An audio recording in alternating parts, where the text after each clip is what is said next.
This is something that me and my guys are going to do very soon.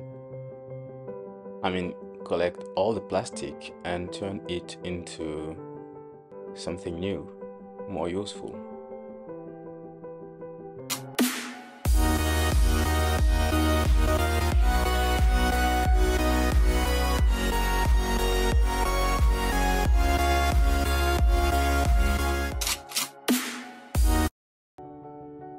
Bonjour à tous.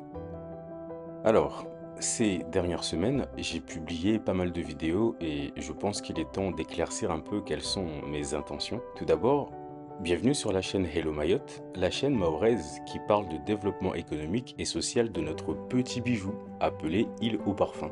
Cette chaîne, elle vise à mettre en lumière nos talents locaux, souvent de petites pépites qui n'attendent encore que d'être découvertes et être mises à l'honneur des gens tout à fait méritants et extrêmement ambitieux et courageux et talentueux aussi, mais qui ne rencontrent pas l'appui et le soutien nécessaires à faire réussir leurs projets. Cette chaîne, elle a donc cette vocation-là, d'être un espace de promotion de nos talents locaux afin de nous permettre de tirer le meilleur parti de toute notre île, d'être un espace de promotion de nos talents locaux afin de nous permettre de tirer le meilleur parti de notre île extraordinaire qui a encore tellement d'opportunités. Alors, premièrement, je tiens à me présenter. Je m'appelle Abdallah, j'ai 33 ans, j'ai une femme et 2 enfants et bientôt un troisième, Inch'Allah comme on dit. Je suis également professeur d'anglais au lycée de Tsararano et je suis également agriculteur puisque j'ai un champ dans le sud de l'île. Ce champ-là est la raison de mon retour ici à Mayotte. Et malheureusement, aujourd'hui, je me retrouve à me débattre avec très peu de réussite, je dois le reconnaître, pour mener ce projet agricole où je propose déjà actuellement donc des visites dans mon champ pour des visiteurs pour leur permettre de venir découvrir un petit peu ce que je cultive. On va se balader dans la forêt, on va se balader même au fil de la rivière. De temps en temps, si on est assez chanceux, on peut même apercevoir par exemple des crevettes de rivière, même des anguilles, figurez-vous. Et on finit toujours donc par faire le tour de l'exploitation, de mon exploitation, et on sélectionne quelques fruits et quelques légumes qu'on va ensuite préparer et les déguster directement dans ce circuit-là, donc du champ à l'assiette, où vous allez pouvoir goûter donc les produits directement issus de mon exploitation. Bon, bien que cette activité-là ait déjà un certain succès aujourd'hui, je ne peux pas la développer et en faire une vraie profession à proprement parler et encore moins une activité à temps plein pour des raisons administratives. J'ai d'énormes difficultés pour obtenir un bail agricole, bien qu'ayant l'approbation du département. Le département qui est le propriétaire légal de ce terrain, qui est tout à fait d'accord donc à me le céder, en tout cas me faire un bail pour que je puisse l'exploiter et donc enfin pouvoir développer mon projet. Aujourd'hui, ma demande est au point mort depuis 4 ans quasiment. C'est une véritable aberration. On vit en Absurdistan. Franchement, on vit en Absurdistan. Mais bon, c'est pas le sujet de cette vidéo. Mes amis, mes très chers amis, je reste sur la même ligne, sur la même question. Qu'est-ce qu'on va faire de tous ces gamins qui débordent des rues de notre île? Et je veux vraiment qu'on reste sur cette question et qu'on y réfléchisse. Qu'est-ce qu'on va faire de tous ces gamins? On a entassé comme ça des dizaines et même probablement des centaines de milliers de gamins dans des conditions de vie absolument effroyables, mais qui ne peuvent donner finalement que les conséquences auxquelles on assiste. Ces conditions de vie dans lesquelles vivent ces gamins-là, alors à qui la faute? C'est un vaste débat, mais ces conditions de vie-là en tout cas ne peuvent donner lieu au final qu'à ce qu'on constate et ce qu'on subit aujourd'hui. Tout comme la majorité des jeunes de mon association, on a des milliers de gamins qui sont sans papier, qui ne peuvent pas faire d'études, qui ne peuvent pas quitter le territoire pour aller se chercher une vie meilleure ailleurs, qui ne peuvent pas non plus avoir un emploi légal ici à Mayotte. Alors qu'est-ce qu'on en fait? Qu'est-ce qu'on en fait? L'État s'est fatigué, bon gré mal gré, à s'en occuper entre 0 et 18 ans. Et là, aujourd'hui, ils deviennent adultes, ils peuvent être des éléments productifs. On a une île qui reste encore à construire. Et au lieu de les mettre donc dans ces chantiers-là, on veut les expulser au mieux. On ne peut pas proposer comme ça pour seul avenir à ces milliers de jeunes au choix l'expulsion vers un lieu qu'ils ne connaissent finalement que de nom.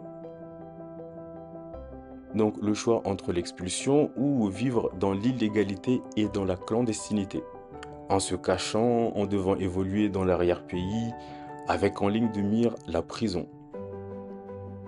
Mais encore une fois, ils sont presque tous nés ici. Quoi qu'on en dise, ce sont des Mahorais. Ce sont des Mahorais, quoi qu'on en dise. Pour moi, c'est une aberration d'avoir laissé proliférer une telle situation jusqu'à en arriver au point où on en est là aujourd'hui. Mais encore une fois, le but de cette vidéo n'est pas de chercher à qui la faute. Je trouve que c'est contre-productif de s'acharner à trouver qui est le coupable. La réponse est très simple, nous sommes tous coupables. Mais je suis aussi convaincu qu'il y a une autre voie, une voie gagnant-gagnant pour tout le monde, celle qui consiste à mettre tous ces gars, forts et vaillants, dans les champs, plutôt qu'en prison ou dans les avions ou dans les bateaux pour les expulser. Ils sont une force vive sur laquelle nous pouvons nous appuyer. Et c'est la raison d'être de cette association au doux nom très parlant de Narvuke. Narvuke qui m'a été proposé presque comme un cri du cœur de ces gars-là lorsque je leur ai demandé comment ils voulaient appeler l'association. Narvuke. Ils m'ont dit ça tous spontanément, comme si, comme s'ils y avaient déjà passé beaucoup de temps à réfléchir. Mais je trouve ça très beau et très parlant aussi. Les amis, quelqu'un qui n'a rien à perdre sera automatiquement prêt à tout. Quelqu'un pour qui même la prison n'est pas pire que sa vie quotidienne ne reculera devant rien. C'est une réalité. Nous devons avoir une approche différente, une approche positive, intelligente, raisonnée face à cette situation. Il y a encore tellement de choses à faire et à construire sur notre île. Nous devons trouver une manière de mettre tous ces gamins-là dans tous ces chantiers, tous ces secteurs qui n'attendent encore qu'à être développés. Il y a économiquement de la place pour tout le monde sur cette île, à condition de la développer évidemment, au lieu de nous battre les uns contre les autres pour des miettes. On est en train de se battre pour des miettes. Effectivement, aujourd'hui, la situation actuelle fait qu'il n'y a effectivement pas assez de ressources, pas assez de moyens, pas assez d'infrastructures pour tout le monde. Mais on est une île qui est encore, à mon avis, il y a encore 30% de forêt en trop sur cette île qu'il va falloir aménager en entreprise, en champ, je sais pas, tout ce qu'on continue de se plaindre qu'il n'y a pas, mais il faut le construire dans ce 30% de forêt. Le paradis des uns ne peut pas être au prix de l'enfer pour les autres. Alors cette association, elle a pour but d'accompagner et de faciliter l'insertion dans la société de jeunes en difficulté sociale justement, pour utiliser un euphémisme, afin de les éloigner de la rue et de gagner leur vie légalement. Au bout du chemin, c'est vers ça qu'on va essayer d'aller, à travers des formations, à travers des aides pour faire leur démarche administrative, mais également pour apprendre de nouvelles compétences par l'intermédiaire d'un ensemble d'actions qui seront proposées donc par l'association Naruvuke, qui balaye un large panel de domaines qu'on va détailler un peu plus tard.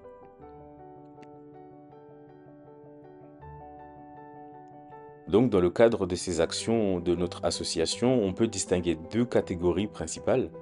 Il y a d'un côté les actions économiques qui ont pour but de redonner donc des perspectives d'insertion professionnelle aux membres de l'association et des activités socioculturelles afin de changer la perception qu'on a des jeunes. Et ce, évidemment, pour faciliter leur insertion sociale, c'est-à-dire leur donner l'occasion de montrer une facette valorisante d'eux-mêmes. Tout cela, encore une fois, afin de permettre à ces jeunes en voie de marginalisation de retrouver une place utile, une place productive dans notre société. L'apaisement de notre île ne pourra se faire que dans ces conditions-là. Tout le reste, c'est de l'agitation, tout le reste, c'est du vent, tout le reste, c'est... Donc la première catégorie, ce sont les activités économiques, des activités à visée économique, comme par exemple des stages en agriculture à des fins de professionnalisation. Et à cette fin, sachez que nous sommes à la recherche de fonciers. Peut-être que vous-même qui êtes en train de nous écouter, peut-être que vous disposez d'une exploitation agricole ou que vous avez un foncier d'une manière ou d'une autre dont vous ne savez pas quoi faire ou que vous ne savez pas intégralement mettre en valeur.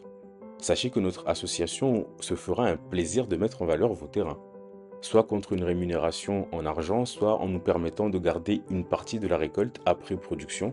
Parmi les autres actions économiques, on peut parler par exemple de prestations de services agricoles, c'est-à-dire d'aller mettre en culture le champ d'un agriculteur contre une rémunération et ensuite charge à lui de s'en occuper. C'est un peu le prolongement de la première action qu'on vient de développer. On propose également une mise à disposition d'une main-d'œuvre à des professionnels de différents secteurs. On propose également un service de jardinage pour les particuliers à leur domicile. On propose également une vente de plants issus d'une pépinière. On organise également des événements payants pour des visiteurs. On propose également le nettoyage de voitures pour des particuliers. On fait également de la création et on espère bientôt de la vente de mobilier urbain pour les administrations et les collectivités. Et pourquoi pas pour les particuliers aussi, on est ouvert à tout évidemment. On propose également du personnel pour faire de la manutention, du gardiennage, du nettoyage. Et évidemment, c'est une liste qui n'est pas exhaustive. Alors, si vous avez été attentif, vous constatez que le champ de ces actions économiques est extrêmement vaste. Alors, notre association, elle compte aujourd'hui déjà plus de 30 membres et parmi ces membres, tout le monde n'a pas les mêmes aptitudes ni les mêmes envies. Alors, l'association a la vocation à recueillir, pour le moment en tout cas, un nombre illimité de membres, étant entendu que ces derniers sont déjà des adultes pour l'écrasante majorité et ils doivent bien comprendre qu'ils ont leur destin entre leurs mains. Le but n'est pas d'en faire des assistés et encore moins des salariés, mais au contraire de leur mettre entre les mains un moyen productif qui leur permettra donc de gagner leur vie au bout du compte. Alors par tout un processus de professionnalisation, de plein de choses à mettre en place effectivement, mais le but est de les accompagner vers une certaine autonomie et en toute légalité évidemment, et tout cela avec une intervention minimale de ma part. Évidemment, moi je reste toujours un peu autour de tout ça, hein. Mon but n'est pas non plus de les jeter comme ça dans la nature non plus. D'ailleurs, si vous vous y connaissez un petit peu en tout ce qui est juridique, je recherche quelqu'un qui serait capable de me conseiller dans ce domaine. Je ne veux pas hein, me mettre du mauvais côté de la loi comme ça directement. Je sais que c'est très complexe là, les questions que je soulève ici, et ça va être un sac de nœuds à mettre au point. Mais en tout cas, j'aimerais vraiment essayer de mettre ça en place. Quoi qu'il en soit, grâce à toutes ces actions, nous pouvons redonner un but dans la vie de tous ces milliers de gamins qui sont assis là au bord des routes, prêts à nous sauter dessus. Nous devons leur donner quelque chose à faire, quelque chose à tenir. Il ne suffit que de ça. Mais est-ce qu'on le veut? Est-ce qu'on le veut? Il ne fait aucun doute aujourd'hui que beaucoup ne le veulent pas. Et pour la plupart d'entre eux, pour de très bonnes raisons. Et c'est ça qui est dramatique, nos enfants nous attaquent. Nos enfants nous poignardent, nous lancent des rochers. Et nous ne voulons que le feu en retour contre eux.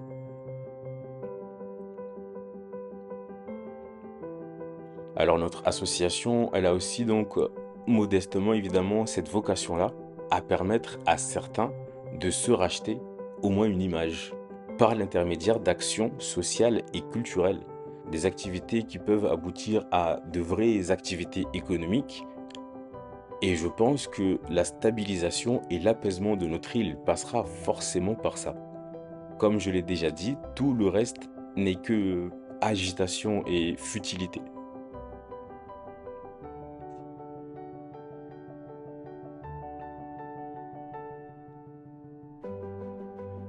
Voilà donc pour les actions économiques, on va passer directement aux actions socio-culturelles.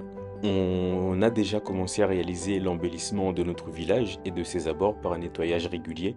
Prochainement, par exemple, la semaine prochaine, mardi prochain, on sera le mardi 30. On va au matin faire le nettoyage de la rivière de Tunzu 2. Donc si vous êtes disponible ce jour-là, sachez que plus on sera nombreux et mieux ce sera. Donc on fait ça, on fait le nettoyage et l'embellissement de notre village, c'est très important. Le cadre de vie dans lequel on vit, c'est important. Et du coup, nous, on travaille pour améliorer un peu tout ça. On organise également des activités socio-culturelles ouvertes à tous, à tout public. Par exemple, la préparation d'un repas collectif où tout le monde vient, tout le monde mange, et puis on échange, et puis on discute une fois de temps en temps. Ça, c'est quelque chose de essentiel. On prévoit également d'organiser des journées patrimoine ou des journées à thème, mais également notre association, elle fait également de la réalphabétisation des jeunes qui sont membres de cette association. Certains d'entre eux ont quitté l'école depuis très tôt, ont d'énormes lacunes et il est indispensable, ce sont encore des jeunes, ils ont encore le plus grand de leur vie encore à vivre. On ne peut pas les laisser comme ça dans cette situation-là. Donc notre association, elle vise donc à les reprendre et par des activités scolaires, pédagogiques, etc., à leur redonner les bases minimales pour s'en sortir, pour être autonome dans la vie. Notre association, elle vise donc au bout du compte à lutter contre la délinquance juvénile également, en proposant un encadrement journalier comprenant diverses activités socio-économiques. Alors les actions économiques, elles ont pour but principal de prioritairement donc payer un repas le midi pour les jeunes, dans un premier temps en tout cas, Notre association compte aussi faire du ramassage de déchets dans la nature et franchement, des fois quand vous vous promenez dans la nature, vous voyez des choses, vous vous dites: «Mais comment les gens font ça?»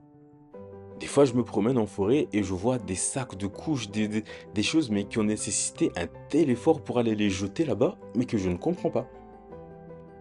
Bref, notre association, donc, elle a vocation aussi à réaliser ce genre de mission, d'aller nettoyer ces aberrations, ramasser prioritairement donc les déchets plastiques, les bouteilles, toutes ces choses-là qui finissent dans la nature, qui sont en plastique, qui prennent des siècles, des dizaines, des milliers de siècles à se dégrader, et bien d'aller ramasser ça et ensuite de les transformer par exemple en briques, en pots, en revêtements pour le sol, etc., etc.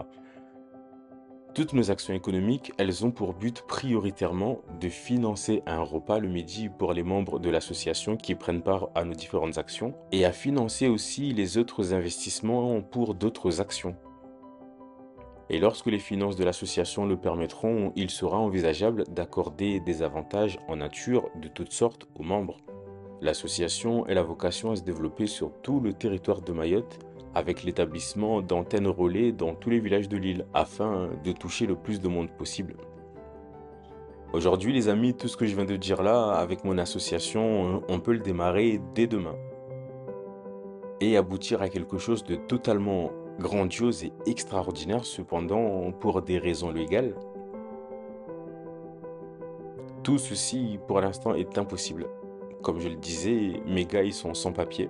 On a beaucoup de propositions d'exploitants agricoles qui nous demandent d'aller sur leur terrain et justement de les mettre en valeur au lieu de laisser ces gamins au bord de la route.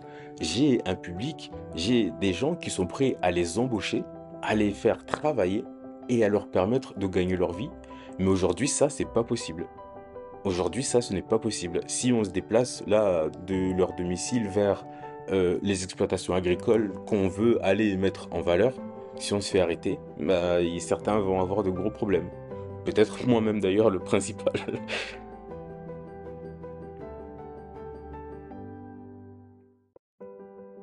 En tout cas, pour nous soutenir dans cette démarche-là, vous pouvez nous aider de différentes manières.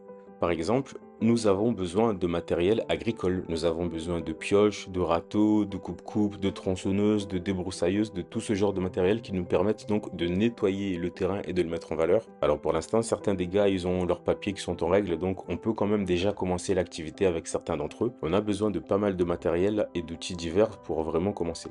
Donc, si vous voulez nous aider dans ce projet-là qui peut vraiment faire la différence pour notre île, vous pouvez aussi, par exemple, nous embaucher pour venir faire du petit bricolage chez vous, comme nettoyer votre cour, comme déplacer un tas de terre, comme réaliser une clôture, comme cultiver votre champ, etc., etc. Nous sommes évidemment ouverts à presque toutes les propositions. Vous pouvez également tout simplement faire un don à notre association sur notre page. Alors je vous mettrai le lien en description de la vidéo. Il n'y a pas de petite aide. Nous préférons même les petits dons réguliers plutôt que les gros dons ponctuels. Mais après, libre à chacun de donner de la manière qui lui convient. Dans tous les cas, nous vous disons merci. Pour le moment, nous avons récolté approximativement 500 euros, 500 euros que nous n'avons pas encore dépensés. Je tenais à remercier du fond du cœur toutes les personnes qui ont donné jusqu'à maintenant, mais également ceux qui le feront dans le futur et les gens. Aidez-nous. Aidez-nous.